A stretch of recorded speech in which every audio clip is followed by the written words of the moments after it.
सिंह आगे बढ़ो, हम तुम्हारे साथ हैं। लिख लो, आदमी खातिर हो। विक्रमादित्य सिंह आगे बढ़ो, हम तुम्हारे साथ हैं। पेंशन को बचाना है, बचाना है, बचाना है, पेंशन को बचाना है, बचाना है, बचाना है।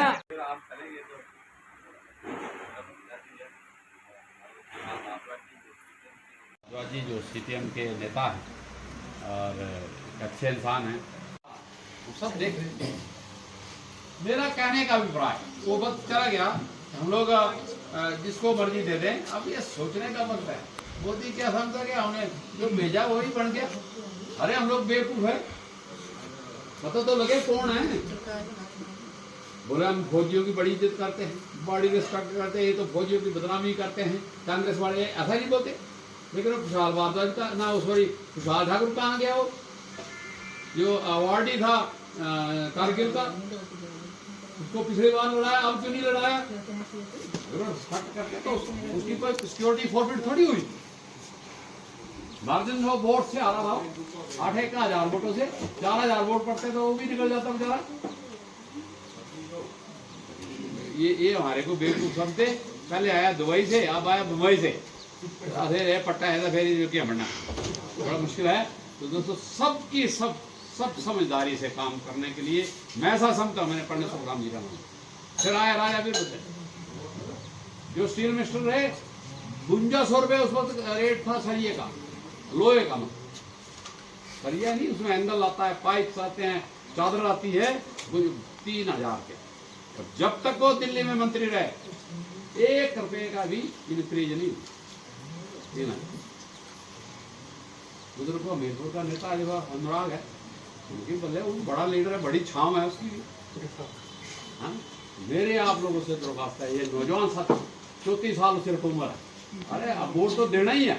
रोटी हमने कमा के ही खानी सबने, ना मैंने देनी, ना उसने विक्रमादित्य ने देनी, ना तो बीजेपी वालों ने देनी। पर विक्रमादित्य को भेजने से हो सकता है एक दिन उसकी छांव हमको भी मिले, आप लोगों को भी मिले। पौधा जो है बड़ा हो जाएगा, बड़ा फल मिलेगा, तो किसी ना किसी को तो फायदा होएगा। जैसे मैंने सुखराम जी का काम मैंने थोड़ी किया। मेरा कहने का मतलब कि बड़ा जो नेता है, बड़ा जो पौधा है, उसकी छांव और मदद सबको मिलती है। इसलिए ये भी हम लोग अगर इसको भेजेंगे, मैं समझता हूँ कि ऐसा होएगा। बाकी मैंने बता दिया आपको। और पर पार्टी की जो पॉलिसी है उससे नफा और नुकसान होता है, वो ये लोग समझाएंगे। मैं बड़ा धन्यवाद दूंगा आपका कि आपने इतने देर से हमारे को इंतजार करें। हम घर से लेट हो गए सवेरे, किसी वजह से। ऐसे मैं लेट होता नहीं, बड़ा अर्ली उठता हूँ, बड़े जल्दी सोता हूँ ना, मतलब जल्दी का टाइम से सोता हूँ। 10-1 बजे मैं सो जाता हूँ और फिर टाइम से उठ जाता हूँ सवेरे 4 बजे। ये लगाए गए हैं आदरणीय जय सिंह ठाकुर जी, और हमारे बीच में कांग्रेस पार्टी के हिमाचल के वरिष्ठ नेता और महासचिव कांग्रेस पार्टी के, और हमारे जो पूर्व विधायक भाई सुरेंद्र पाल ठाकुर जी हमारे बीच में मौजूद, कांग्रेस पार्टी के नेता, युवा नेता मेरे भाई नरेश लोढ़िया जी, और जिस घर में हम ये बैठक कर रहे हैं हमारे सीपीएम के नेता प्रताप जी, और उसके साथ साथ सीपीएम के हमारे लोकल कमेटी के रविंदर जी, कांग्रेस पार्टी के जितने भी नेता लोग यहाँ पर आए हैं, और भाजपा के जितने कार्यकर्ता हैं, और बहनों भाइयों और बुजुर्गों और साथियों, ठाकुर साहब ने एक भूमिका बांधी है। हालांकि बहुत संक्षेप में उन्होंने अपनी बात कह दी है ताकि समय की बचत हो, और ये हमारे से बड़े नेता है तो इसके बोलने बात तो हम क्या बोले, और हमारे ही ये पूरे प्रदेश के नेता है। लेकिन चंद बातें मैं आपके बीच में रखना चाहूंगा। आप सबको मालूम है ये चुनाव ऐसे समय में हो रहा है जब हमारे देश का संविधान और लोकतंत्र खतरे में है। ये चुनाव ऐसे समय में हो रहा है जब ऐसी सरकार हमारे देश के अंदर चल रही है पिछले 10 सालों से, जिस सरकार ने किसानों को कुचला, जिस सरकार का सबसे बड़ा हमला मजदूरों, किसानों, दलितों, पिछड़ों, आदिवासियों और महिलाओं के ऊपर हुआ है। और नरेंद्र मोदी जब सत्ता में आए तो उससे पहले उनके वायदे ये थे कि अगर भाजपा की सरकार बनेगी तो जो देश के अंदर जितनी समस्या हैं, बेरोजगारी है, महंगाई है, भ्रष्टाचार है, भाजपा की सरकार 60 दिन में सब कुछ ठीक कर देगी। और अगर एक बार भाजपा को मौका देते हैं इस देश में आने का, तो गुजरात का मॉडल हम लागू करेंगे और और गुजरात मॉडल हमने तो तब बोला लोगों को कि गुजरात मॉडल वो है जहां सभ्य समाज की तमाम निशानियों को पैरों तले रौंदा गया, जहां पर एक महिला के पेट को काटा गया, उसके जन्मे बच्चे को टुकड़े टुकड़े किए गया, हवा में फेंका गया। तो हमने कहा ये मॉडल है गुजरात का नफरत और सांप्रदायिकता का।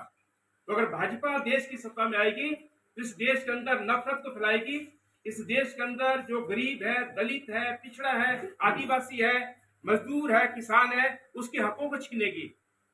लेकिन उस वक्त किसी ने नहीं सुनी, क्योंकि एक माहौल बना, और माहौल इसलिए बना क्योंकि भाजपा ने बोला कि अगर हमारी सरकार आएगी तो विदेशों में जितना काला धन है उसको वापस लाएंगे, हर भारतवासी के बैंक खाते में 15-15 लाख में जमा कराएंगे। पट्टा वाला भी सोचा भी सब बिरवाना, दादू दादी रिवाना, तो पुत्र पुत्र रिवाना 15 लाख रुपया। तो सब ने दिया वोट भाजपा को, और साथ में बोला करोड़पति जरा।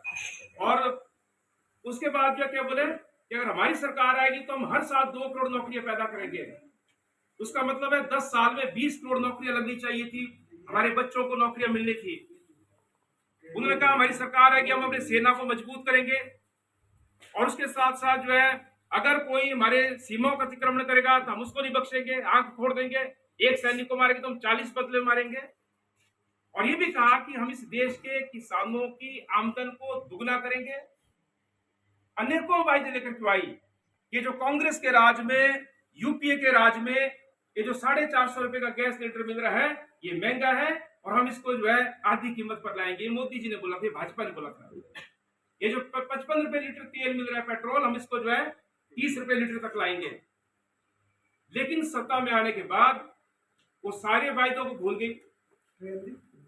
इस देश में ना काला धन वापस आया, इस देश में ना तो किसी को रोजगार मिला, बल्कि जो काम धंधे में लोग लगे थे प्राइवेट क्षेत्र में भी, जब लॉकडाउन थोपा गया पूरे देश के अंदर तो कंपनी को छूट दी गई, और आज लाखों लाख नहीं बल्कि करोड़ों की तादाद में नौजवान बेरोजगार हो गए, उनको घर बैठना पड़ा है, दर दर की ठोकरें खाने पर मजबूर हैं। जिन किसानों की आमदन दुगना करने का वायदा किया था, उन किसानों को गोलियां चलाई गई, लाठियां बरसाई गई, गाड़ी के नीचे उनको कुचला गया। और जब किसान अपनी मांगों को लेकर दिल्ली जा रहा था, तो आजाद भारत की पहली सरकार है नरेंद्र मोदी की और भाजपा की, जिसने सड़कों पर खाइयां खोदी, जिसने सड़कों पर कीले गाड़ दी, जिसने गंदे पानी की, कीड़े नुमा पानी की बौछारें की किसानों के ऊपर। ये पहली सरकार है जिसने जो है दिल्ली की सीमाओं को सील कर दिया। जो किसान अपनी मांगों को लेकर के बातचीत करने के लिए दिल्ली जाना चाहते थे, उनको जो है 1 साल से ज्यादा समय तक दिल्ली की सीमाओं में रोका। 750 किसानों को भी जाने देना पड़ी। लेकिन मोदी की सरकार को झुकाया, वो 3 काले कानून वापस लेना पड़े। और जिस सरकार ने वायदा किया था, जिस मोदी ने, जिस भाजपा ने वायदा किया था कि अगर हमारी सरकार आएगी हम सेना को मजबूत करेंगे, ये आजाद भारत की पहली सरकार है। पहली बात तो ये, वैसे ठाकुर साहब विस्तार से बताएंगे, लेकिन पहली बात ये कि 1962 में जो भारत चीन का जो युद्ध हुआ था, उसके बाद चाइना बॉर्डर पे कभी जो है हमारे सैनिक शहीद नहीं हुए थे। ये नरेंद्र मोदी के राज में, चाहे डोकलाम है, चाहे वो लेह लद्दाख की घटना है, पहली बार हमारे किसान, हमारे नौजवान वहां पे शहीद हुए। पुलवामा की घटना आपको याद होगी, हमारे 44 जवान वहां पर जो है शहीद हो गए पुलवामा की धरती पर। आरडीएक्स कहां से आया, कहां से गाड़ी आई, टनों के हिसाब से गाड़ी में विस्फोटक कौन लेकर के आया, उसकी जांच आज तक नहीं हुई। और भाजपा ने बोला कि हमने पुलवामा के बदले में जो बालाकोट में स्ट्राइक कर दी, और हमने 650 को जो टपका दिया। हमारे जवानों की, हमारे बच्चों की लाश पूरी दुनिया ने देखी, लेकिन किस आतंकवादी को मारा गया वो दुनिया में किसी ने देखा, कोई आतंकवादी मरा भी। लेकिन पुलवामा के नाम पर, बालाकोट के नाम पर वोट बटोरे गए, और जिस सेना को मजबूत करने की बात कही थी, आप सबको पता है, हमारी बहनें यहाँ पर बैठी हैं, आपके घरों से भी कोई सैनिक होना, हमारे जो बुजुर्ग और भाई यहाँ पर बैठे हैं, हमारे यहाँ साथ से गया 4 साल के लिए इस बार। तो मैं ये कहना चाहता हूं कि अग्निवीर योजना लेकर के आए मोदी जी, जो सेना को मजबूत करने की बात करते थे, और बहाना क्या बनाया कि हिंदुस्तान की सेना को हम युवा बनाना चाहते हैं। तो नरेंद्र मोदी 74 साल की उम्र में वोट मांग रहे हैं प्रधानमंत्री बनने के लिए, वो युवा हैं, और प्रचार करते हैं कि मैं तो 24 घंटे काम करता हूं लोगों की खातिर। तो हमें बताओ, हमारे बच्चे 22 साल की उम्र में जो है युवा क्यों नहीं रहते हैं? जिस सेना का एक गौरव था, और सेना में क्यों जाते हैं लोग? एक तो देशभक्ति की भावना है, वो है फूट फूट के भरी है हर भारतवासी में। और अगर ये सत्ता में आएंगे दिल्ली की, तो हिमाचल सरकार को भी गिराना चाहेंगे, जो उन्होंने पहले भी एक मुहिम छिड़ी थी। और अगर हिमाचल सरकार को भी गिराएंगे, दिल्ली में भी गिरा लेंगे, तो कर्मचारियों की पेंशन भी छीन लेंगे, और जो महिला पेंशन शुरू हुई है उसको भी छीन लेंगे, क्योंकि सरकार जो है फिर कोई नीति लाएगी, लेकिन जिस सरकार ने शुरू किया उसको बंद नहीं करेगी, क्योंकि ये जो है मिलना शुरू हो गया। जैसे सामाजिक सुरक्षा पेंशन बंद नहीं होती है, चाहे विधवा पेंशन है, वृद्ध अवस्था पेंशन है, अपंगता पेंशन है, वैसे ये पेंशन शुरू हो गया है। तो धन्यवाद आप सबका। हाँ बिल्कुल, हम साहब एक प्रोडक्शन कर रहे हैं इसमें, और आप सही बात है जानकारी कि जो सामाजिक सुरक्षा पेंशन पहले 1000 रुपये थी, किसी 1100 थी, वो भी सबकी 1500 हो गया और मिलना शुरू हो गया है। तो ये बड़ी बात है ना। तो ये जिम्मेवारी कोस रही। अब रीमा राणा तो बोलना थे, लेकिन प्रकाश राणा तो बोलने अभी ये तो बंद हो जानी थी, तो बंद करना चाहिए तुम्हारी पार्टी। तो तू सारी जिम्मेवारी बड़ी हो, तू सो जाना पड़ा नाती रिश्तेदारी हो, और बोलना पड़ेगा कि हमने अपनी पेंशन बचानी है, तो ये भाजपा को हराना है। और मेरा आप लोगों से आग्रह है, ये तो सही है कि विक्रमादित्य जीत रहे हैं और भारी मतों से जीत रहे हैं, उसमें कोई शक नहीं है, लेकिन उसमें जो है टॉर पट का योगदान भी होना चाहिए। जब वो दुकड़ियां खुलेंगी, वो ईवीएम वाली, आप ऐसे हेरा फेरी, पर जब वो खुलेंगी तो तब जो है एक तरफा वोट जाना चाहिए, क्योंकि हम उनको नहीं चाहते जो झूठ बोलते हैं, जो जुमले फेंकते हैं, जो झूठ बोल करके वोट लेते हैं, जो दलित का आरक्षण छीनते हैं, जो आदिवासी का आरक्षण छीनते हैं, जो किसानों में गोलियां चलाते हैं, जो हमारे सैनिकों का अपमान करते हैं, जो हमारे बच्चों को जो है क्रांतिवीर, अग्निवीर भर्ती करते हैं और उनका अपमान करते हैं। हमें वो सरकार नहीं चाहिए। हमें इस देश को बचाना है, संविधान को बचाना है, लोकतंत्र को बचाना है, अपने बच्चों का भविष्य संवारना है, अपने आप को बचाना है। तो इंडिया गठबंधन को जिताना होगा। ये मेरी आप लोगों से अपील है, गुजारिश है। और बैठना नहीं है, ऐसा नहीं हो कि आज भाषण सुना और हो गया जी काम। बूथ लगाने तक ये जो 12 दिन बच गए हैं, मेरी सबसे गुजारिश है, हम हमारे घर में जब कार्य होता है तब भी तो हम जो है सारे काम छोड़ करके उस पर डट जाते हैं। ये भी एक कार्य है, और इसलिए जो है डट जाना आज से, जहां पर्चा नहीं गया है, अपील नहीं की है, वहां उसको लेकर के जाना है, और एक ऐसा माहौल बनाना है कि हम इनको भी दिखाएंगे। वो जो हेलीकॉप्टर दिखा के वोट लेते थे हमारे से, ये नहीं चलेगा भाई। अभी बोल रहे थे टोरपट में पानी नहीं है, 25,000 लीटर का टैंक है 3 गांवों के लिए, 18,000 लीटर का, कैसे होगा उससे गुजारा। तो इसलिए ये बोलना कि जो मैं तो आपके लिए सेवा करने आऊं, उसमें फर्क होता है, और असली सेवा करने में फर्क होता है। एक दिन मैं इनको सुन रहा था, कहीं बोल रहे, बिल्कुल सही बात है कि सिर्फ विधायक नीति सब कुछ नहीं है, बल्कि आपको योजना भी बनाना पड़ेगी, आपको भेजना भी पड़ेगी, उसमें जो है प्लानिंग में डालना पड़ेगी अपनी जो सारा प्लान है, वर्क प्लान है। तो जब उस पर मेहनत नहीं करेंगे, और मेरी बेबियों, मेरे भाइयों, मैं तो सेवा करने आया, मेरे बाप का सपना था, जब यही बोलेंगे तो तभी काम होंगे ना। तो धन्यवाद आप सबका। नहीं हम इनको सुनना चाहते हैं।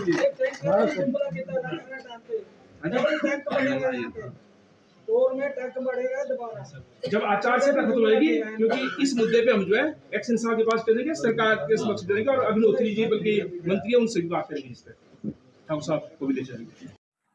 मंडी लोकसभा के लिए हमारे भाई विक्रमादित्य के लिए आए हैं।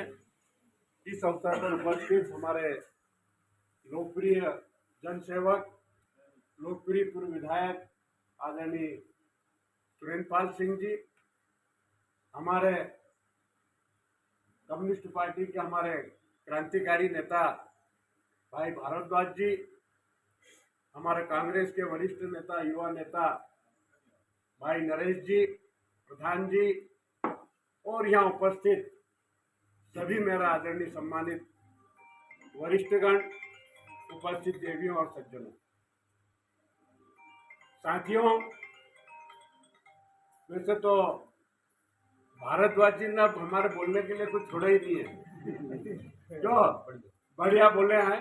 सब बात आपको विस्तार से बताइए, एक एक चीज। आजकल जो मोदी की गारंटी है ना, मोदी की गारंटी पर ये चुनाव भारतीय जनता पार्टी नहीं लड़ रही है, ये मोदी चुनाव लड़ रही है ना। लड़ रहे हैं कि नहीं? मोदी के नाम पे लड़ रहे हैं ना, वोट भी मोदी के नाम पे। आप तो मोदी को वोट दो।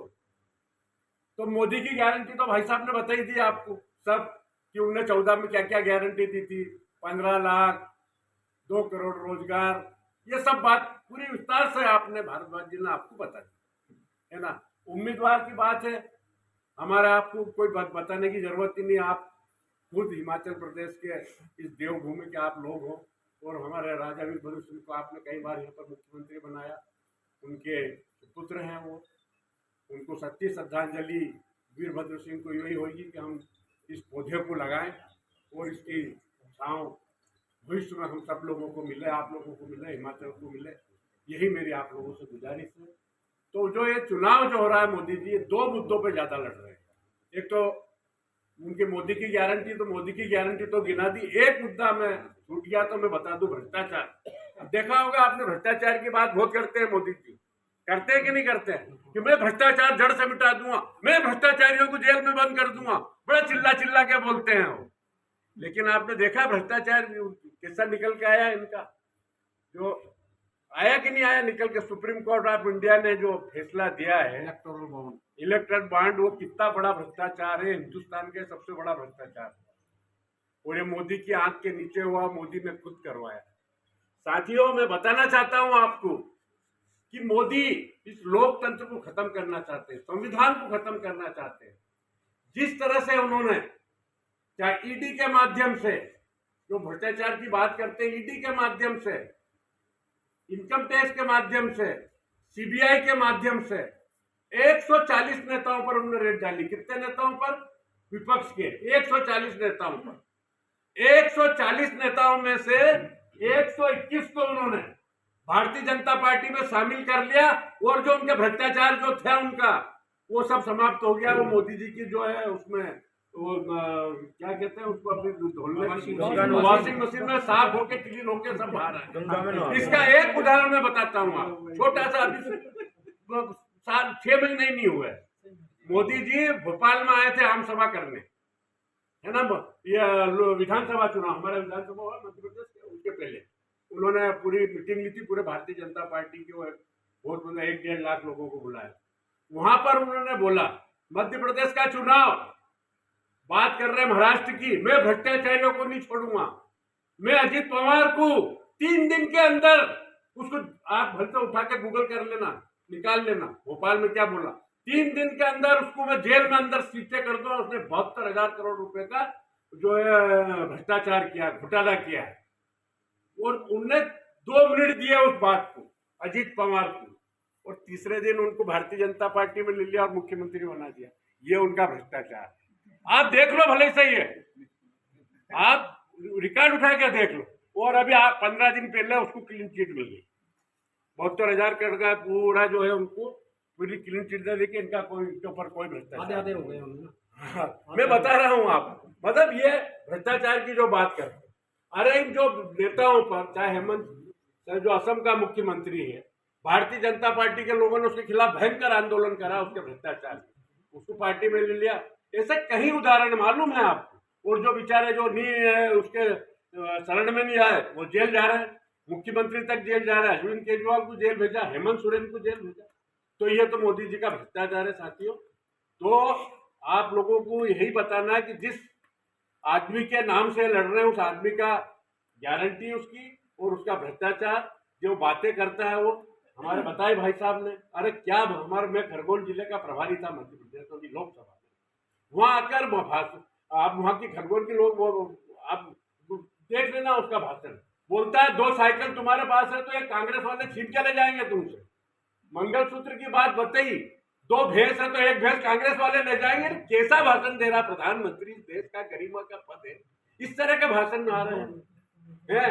वो कह रहे हैं कि हमारा शहजादा जो है आजकल अडानी अंबानी के खिलाफ नहीं बोल रहा है, टेम्पो में भर के नोट आ रहे हैं, हाँ टेम्पो में भर के नोटा। और एक दिन पहले, मोदी के पहले, हमारे वहां पे राहुल गांधी आए थे, मेरे खरगोन जिले में, बहुत छोटी जगह उन्होंने आम सभा करी थी, 3 बार उसने अडानी का नाम लिया, राहुल गांधी ने। आप वो भी उठा के देख लेना, शेगांव की आम सभा में 3 दिन मोदी आया था, 7 तारीख को, और वो एक दिन पहले 6 तारीख। तो मेरा ये कहना है कि ये मोदी के नाम पे वोट मांग रहे हैं, मोदी से बड़ा कोई फ्रॉड। मोदी और अमित शाह मिलके दोनों देश को जो है बता ही दिया, भाई साहब ने हजारों करोड़ रुपए माफ कर दिया उद्योगपतियों का। वही पैसा एक आदमी बोलेगा, उसी आदमी को बीजेपी के सारे लोग चिल्ला चिल्ला उनके स्पोकन बोलेंगे, और वही भाषा जो मीडिया बोलता है तो एक प्रिपरेशन बनाते हैं ये जनता के बीच। अब जनता समझ चुकी है और आप लोग समझदार है, और हिमाचल तो देवभूमि है, देव लोग हैं, आप तो देवभूमि लोग हो। अच्छा हमारा उम्मीदवार है, मेरा यही निवेदन है। और मैं मध्य प्रदेश से हूँ, महाकाल की नगरी जो है जानी जाती है, महाकाल अपने सबका, तो आप कभी भी आइए, वहाँ पर जो भी दर्शन करना आना हो, किसी को भी आना हो, मैं आपकी सेवा में हमेशा तैयार रहूँगा। मेरा नंबर सुरेंद्रपाल जी से लेना, नरेश जी से ले लेना, जब भी उधर आने का मौका मिला आपको तो मेरा आप मुझे सेवा का अवसर दीजिएगा।